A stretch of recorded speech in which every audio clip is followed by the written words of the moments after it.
cette vidéo a pour but de traiter la première étape de l'étude générale d'une fonction. Lorsqu'on étudie une fonction, la première chose à faire, enfin la première question à se poser, c'est quel est l'ensemble sur lequel ma fonction est définie. Et la seconde est quel ensemble sur lequel ma fonction est-elle dérivable. Pourquoi? Parce qu'après on souhaite la dériver et étudier ses variations grâce au signe de la dérivée. Donc il faut être capable déjà de savoir sur quel domaine on peut considérer les variations de ces fonctions, quoi. Donc c'est la première chose à faire. Et donc finalement, la vidéo permet de traiter le savoir-faire numéro 39, qui est savoir trouver l'ensemble de définitions et de dérivabilité d'une certaine fonction donnée à partir d'une formule. Alors comment faire? Quel est le principe? Donc le principe, il se base sur la connaissance d'un certain nombre de fonctions usuelles et de leur ensemble de définitions et de dérivabilité. Parce que finalement, les fonctions qu'on va étudier seront des composés ou des multiplications ou des quotients de ces fonctions usuelles de base, quoi. Donc la première chose qu'on va faire, c'est essayer de retrouver l'ensemble de définitions et de dérivabilité d'un certain nombre de fonctions qui sont des fonctions de base. On va les dessiner sur la partie droite, et après on essaiera d'appliquer ça à un exemple concret. Alors, quels sont les ensembles de définitions et de dérivabilité de ces fonctions-ci? On va les tracer, ces fonctions. Donc la fonction a sur x, c'est une fonction donc, qui tend vers plus l'infini en 0+, et qui tend vers 0 en plus l'infini. Elle passe notamment par le point 1, 1. Et sur R-, elle est définie elle est symétrique par rapport à 0 du motif qu'on vient de dessiner. La fonction logarithme, elle, vaut 1 en 0. Elle part de moins l'infini, elle croît, et elle tend vers plus l'infini. Donc ça c'est ln. Ça c'est 1 sur x. La fonction racine de x, elle a une tangente verticale en 0. Elle passe par 1 et elle croît plus rapidement que le ln. Là, il y a une tangente verticale. Hop. Ça c'est la fonction racine carrée. La valeur absolue, quant à elle, c'est en fait la fonction x sur r+, et c'est la fonction moins x sur r-. Donc la fonction x, elle passe par le point 1, 1, elle va couper la fonction racine carrée en 1, 1. Elle est symétrique par rapport à l'axe des ordonnées, puisqu'il s'agit d'une fonction qui est paire. Ça c'est la fonction valeur absolue. Et les trois dernières fonctions, on ne va pas les dessiner dessus, sinon notre graphique va être trop chargé. Mais on les a déjà vus dans une autre vidéo sur le graphique de fonctions usuelles. Alors, maintenant à partir de ce graphe, en fait, on va pouvoir revoir et valider les ensembles de définitions et de dérivabilité de nos fonctions usuelles. La fonction a sur x, qui est en rouge ici, on remarque qu'elle est définie partout, et même qu'elle est dérivable partout, qu'elle est lisse partout, il n'y a pas de coin, donc elle est dérivable partout. Il n'y a pas de tangente verticale. Or, un point où elle n'est pas définie, qui est le point 0. Donc notre fonction qui est x sur x, elle est définie et dérivable sur r étoile.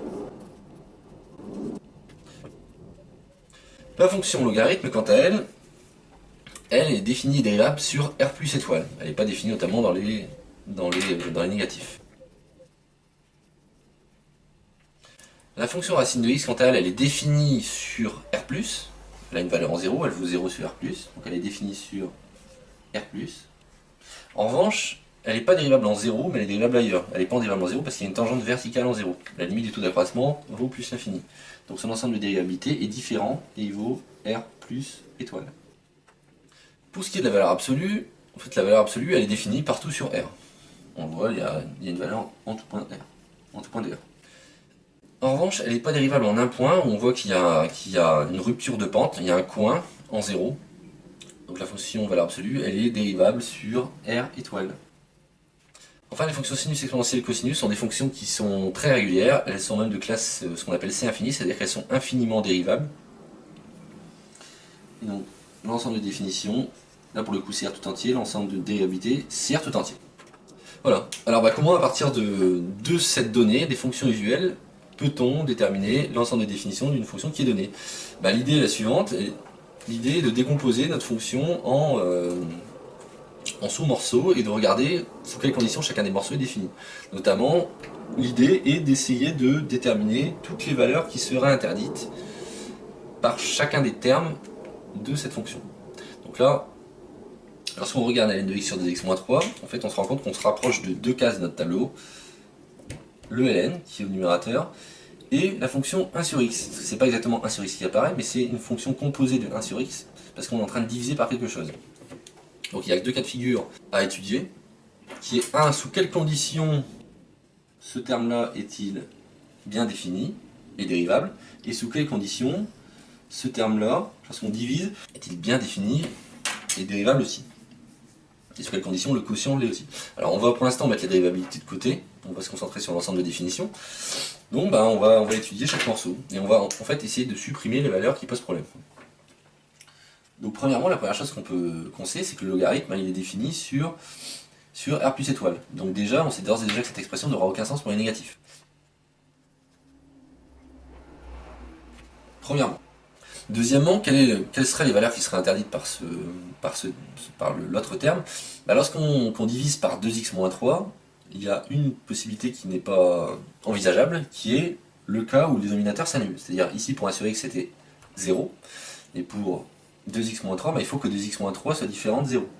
Donc la fonction qui a x associe 1 sur 2x moins 3 est définie si 2x moins 3 est différent de 0. C'est-à-dire si x, donc là c'est une petite équation à résoudre, c'est-à-dire si x est différent de 3,5. Et donc lorsqu'on va faire la jonction de ces deux ensembles de valeurs interdites, il se trouve que notre ensemble de définitions, donc cette fonction on va la noter f, donc là la valeur c'est f de x, donc notre ensemble de définition df, ça sera rien d'autre que R plus étoile, auquel on a enlevé la valeur 3,5. Pour ce qui est de l'ensemble des dérivabilités, en fait, c'est exactement la même chose que ce qu'on vient de faire. Pourquoi? Parce qu'on remarque une chose fondamentale qui est que dans notre tableau, pour le ln, l'ensemble de définitions et de dérivabilités sont identiques. Et pour la fonction de kx associée à 1 sur x, c'est également le cas. Ce qui fait qu'on pourrait remplacer simplement les mots définis ici par les mots dérivables, et à la fin obtenir notre ensemble de dérivabilités qui est exactement le même. Comme il n'y a pas de différence, du coup, il n'y a aucune différence dans le raisonnement. Donc l'ensemble des dérivabilités est aussi R plus étoile privé de 3,5. Si par exemple on avait eu la racine carrée qui était intervenue dans notre expression, imaginons par exemple racine de 2x moins 3, on aurait dû prendre en compte le fait que l'ensemble de définition de la racine carrée est différent de l'ensemble des dérivabilités, puisque dans l'ensemble de définitions il y a 0 en plus. Et donc l'ensemble de définitions finales aurait été différent de l'ensemble des dérivabilités finales. Voilà. Pour terminer, je voudrais insister donc sur le fait que l'ensemble de dérivabilités ne correspond pas à l'ensemble de définitions de la dérivée. L'ensemble de dérivabilités, c'est l'ensemble des points pour lesquels le taux d'accroissement a une limite. L'ensemble de définition de la dérivée est en revanche l'ensemble des points pour lesquels f' est défini. Et ces deux choses sont bien différentes. Exemple, prenons le logarithme.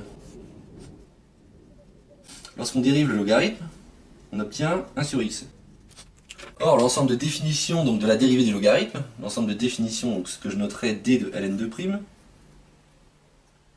c'est l'ensemble de définition de 1 sur x, c'est-à-dire R étoile. En revanche, l'ensemble de dérivabilité du logarithme, c'est pas R étoile, mais c'est R plus étoile. Donc il y a vraiment une nuance. L'ensemble de dérivabilité, c'est pas l'ensemble de définition de la dérivée. Ça, c'est vraiment à bien retenir. C'est simplement l'ensemble des points pour lesquels le taux d'accroissement, c'est-à-dire ln de x moins ln de a sur x moins a, a une limite. Donc c'est vraiment deux choses qui sont distinctes. Donc le raisonnement qui consisterait à dire je vais calculer la dérivée et je vais déterminer l'ensemble de définition de la dérivée est faux. Et à ne pas faire. Donc voilà qui termine finalement la vidéo sur déterminer l'ensemble de définition de dérivabilité d'une fonction. Dans des prochaines vidéos, nous verrons comment poursuivre l'étude de fonctions à partir de cela.